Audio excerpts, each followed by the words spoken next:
Hello friends, ओम श्री गणेशाय नमः। आप सभी का स्वागत है आपके अपने यूट्यूब चैनल पर। फ्रेंड्स, आज हम आपको इस वीडियो में बताने जा रहे हैं मार्गशीर्ष मास की शुक्ल पक्ष की विनायक चतुर्थी का शुभ मुहूर्त, पूजा विधि, महत्व, व्रत कथा और विनायक चतुर्थी के दिन किए जाने वाले उपायों के बारे में। फ्रेंड्स, वीडियो शुरू करने से पहले आपसे रिक्वेस्ट है, अगर आप हमारे चैनल पर नए हैं और आपने अभी तक चैनल को सब्सक्राइब नहीं किया है तो प्लीज़ सब्सक्राइब कीजिएगा चैनल को, साथ ही प्रेस कीजिएगा बेल आइकन को, जिससे नए वीडियोस से रिलेटेड नोटिफिकेशन आपको तुरंत प्राप्त हो सके।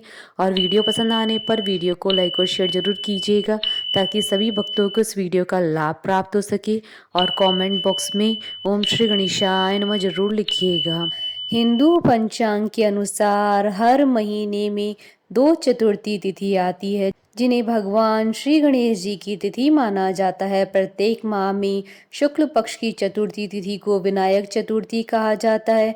मान्यताओं के अनुसार इस दिन भगवान गणेश जी की पूजा करने से मनचाहा वरदान प्राप्त होता है। विनायक चतुर्थी को वरद विनायक चतुर्थी भी कहते हैं। मान्यता है कि इस दिन भगवान गणेश जी की पूजा अर्चना करने से जीवन के सारे संकट दूर हो जाते हैं। शास्त्रों के अनुसार इस दिन व्रत करने से भगवान गणेश जी की असीम कृपा प्राप्त होती है और घर परिवार में शुभता बनी रहती है। इस बार विनायक चतुर्थी 27 नवंबर 2022 रविवार के दिन है। भगवान गणेश जी को विघ्नहर्ता भी कहा जाता है, अर्थात जो बाधाओं को दूर करते हैं। इस दिन व्रत रखने से विघ्नहर्ता श्री गणेश जी अपने भक्तों के जीवन से सभी बाधाओं को दूर करते हैं। भगवान गणेश को ज्ञान, बुद्धि, समृद्धि और सौभाग्य के देवता के रूप में पूजा जाता है और किसी भी शुभ काम की शुरुआत प्रथम पूज्य विघ्नहर्ता श्री गणेश जी के पूजन से ही होती है। फ्रेंड्स, अब आइए जानते हैं विनायक चतुर्थी के दिन भगवान गणेश जी की पूजा अर्चना करने की विधि। चतुर्थी के दिन व्रतधारी सबसे पहले स्वयं शुद्ध होकर स्वच्छ वस्त्र पहने पूर्व दिशा की ओर मुख कर आसन पर बैठे ओम गण गणपते नमः मंत्र के साथ गणेश जी की प्रतिमा की स्थापना करें और गणेश जी का ध्यान करें। यदि पूजा में कोई विशिष्ट उपलब्धि की आशा है तो लाल वस्त्र एवं लाल चंदन का प्रयोग करें।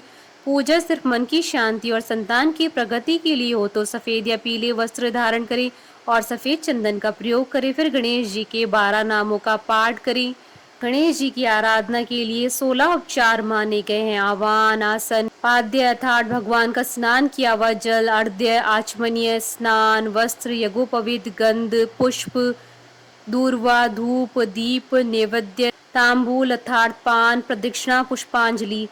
इसके बाद गणेश भगवान की पूजा अर्चना करें, उनके समक्ष धूप दीप प्रज्वलित करें और गणेश जी को पुष्प, अक्षत, पंचामृत और दूर्वा अर्पित करें। श्री गणेश जी को लड्डू और मोदक अर्पित करें। थाली या केले का पत्ता लें, इस पर आपको एक रोली से त्रिकोण बनाना है। त्रिकोण के अग्रभाग पर एक घी का दीपक रखें। इसी के साथ ही बीच में मसूर की दाल व 7 लाल साबुत मिर्च को रखें। इसके बाद गणेश जी की आरती कर चतुर्थी व्रत के महात्म्य की कथा पढ़ें या श्रवण करें। पूजन के बाद लड्डू प्रसाद स्वरूप ग्रहण करें। व्रत पूरा होने के बाद दान करें, फिर व्रत का पारण करें। फ्रेंड्स, अब आइए जानते हैं गणेश जी की पूजन के नियमों के बारे में। श्री गणेश जी को पवित्र फूल ही चढ़ाया जाना चाहिए। श्री गणेश जी को तुलसी पत्र नहीं चढ़ाया जाता है। जो भी फूल बासी हो, अधखिला हो, कीड़े युक्त हो, वो गणेश जी को कतई न चढ़ाएं। अतः इस प्रकार श्री गणेश चतुर्थी का व्रत करने से जीवन की हर समस्याओं का समाधान शीघ्र ही मिल जाता है। फ्रेंड्स, अब आइए जानते हैं चतुर्थी के दिन किए जाने वाले उपायों के बारे में। चतुर्थी के विशेष उपाय से हर कार्य निर्विघ्न संपूर्ण होते हैं, व्यक्ति को सारे सुख प्राप्त होते हैं और कर्जों से मुक्ति मिलती है। विघ्न बाधाओं के विनाश के लिए इस दिन गणपति के वक्रतुंड स्वरूप की पूजा करें। वक्रतुंड की पूजा में 11 दूर्वा अवश्य चढ़ाएं। सुख पाने के लिए गणपति के वक्रतुंड स्वरूप को 11 लड्डू अर्पित करें। गणेश जी को अर्पित 11 लड्डू ब्राह्मण को दान दे देना चाहिए। कर्ज से मुक्ति के लिए गणपति जी पर 4 बिलपत्र चढ़ाकर तिजोरी में स्थापित करें। ऐसा करने से कर्जों से मुक्ति मिलती है। फ्रेंड्स, अब आइए जानते हैं मार्गशीर्ष मास की विनायक चतुर्थी की शुभ मुहूर्त के बारे में।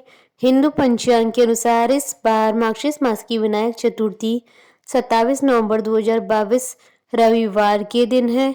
मार्गशीर्ष शुक्ल चतुर्थी तिथि प्रारंभ होगी 26 नवंबर 2022 को शाम 7:28 पर और मार्गशीर्ष शुक्ल चतुर्थी तिथि का समापन होगा 27 नवंबर 2022 को शाम 4:25 पर। पूजा का शुभ मुहूर्त रहेगा 27 नवंबर 2022 को सुबह 11:11 से दोपहर 1:18 तक। कुल अवधि 2 घंटे 8 मिनट है। फ्रेंड्स, अब आइए प्रारंभ करें विनायक चतुर्थी की पौराणिक व्रत कथा।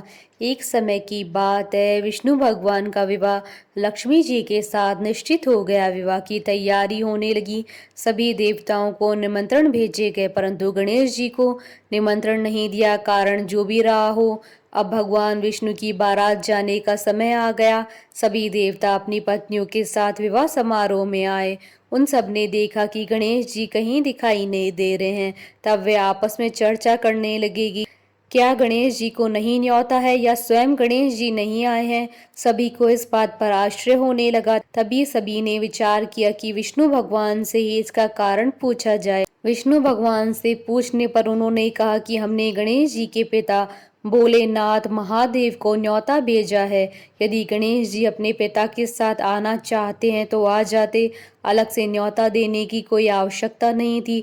दूसरी बात यह है कि उनको 1.25 मन मूंग, 1.25 मन चावल, 1.25 मन घी और 1.25 मन लड्डू का भोजन दिन भर चाहिए। यदि गणेश जी नहीं आएंगे तो कोई बात नहीं, दूसरे के घर जाकर इतना सारा खाना पीना अच्छा नहीं लगता। इतनी वार्ता कर ही रहे थे कि किसी एक ने सुझाव दिया, यदि गणेश जी आ भी जाएं तो उनको द्वारपाल बनाकर बैठा देंगे कि आप घर की याद रखना, आप तो चूहे पर बैठकर धीरे धीरे चलोगे तो बारात से बहुत पीछे रह जाओगे। यह सुझाव भी सबको पसंद आया, तो विष्णु भगवान ने भी अपनी सहमति दे दी। होना क्या था कि इतने में गणेश जी वहां आ पहुंचे और उन्हें समझा बुझाकर घर की रखवाली करने बैठा दिया। बारात चल दी। तब नारद जी ने देखा कि गणेश जी तो दरवाजे पर ही बैठे हुए हैं, तो वे गणेश जी के पास गए और रुकने का कारण पूछा। गणेश जी कहने लगे कि विष्णु भगवान ने मेरा बहुत अपमान किया है। नारद जी ने कहा कि आप अपनी मूषक सेना को आगे भेज दें तो वह रास्ता खोद देगी, जिससे उनके वाहन धरती में धंस जाएंगे। तब आपको सम्मान पूर्वक बुलाना ही पड़ेगा। अब तो गणेश जी ने अपनी मूषक सेना जल्दी से आगे भेज दी और सेना ने जमीन पोली कर दी। जब बारात वहां से निकली तो रथों के पहिए धरती में धंस गए।